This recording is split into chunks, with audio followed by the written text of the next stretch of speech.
for tuning in to hear the next lesson regarding cell communication. We have a special guest who happens to also be my roommate, Laura Luthi. Hi Jessica, thank you for having me. I'm so excited to be learning some more about how cells communicate. Okay, we will hop right into the lesson.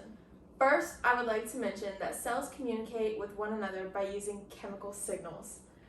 These specific chemical signals are produced by sending cells.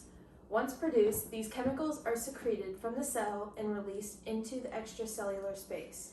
That sounds a little confusing. Could you clear it up using less words? Sure. Once the sender cell secretes these signals, they can essentially float like messages in a bottle to the neighboring cells. Wow, that's so cool. There is some more information that is essential to know in order for these cells to properly communicate. With that said, a cell can only detect a signal if it has the right receptor for that particular signal. After the signal binds to the receptor, it will then trigger a change within the cell. So what are the signaling molecules?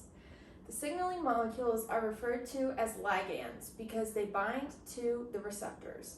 Essentially, what you need to understand is that an intercellular signal gets converted into an intracellular signal, which will then trigger a response. So are there multiple types of cell-to-cell signaling? I'm so glad you asked that because yes, there are multiple types when it comes to multicellular organisms.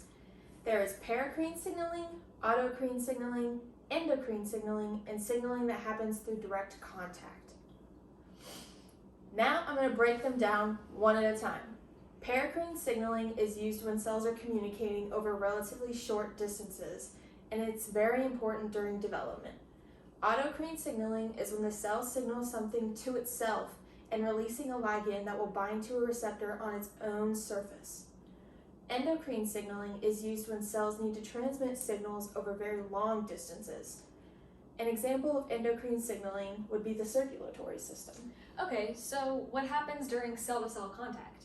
When cells have direct contact with one another, for example, gap junctions in animal cells and plasmodesmata in plant cells, they can use these little channels for transporting small signaling molecules, which are sometimes referred to as intracellular mediators to other cells.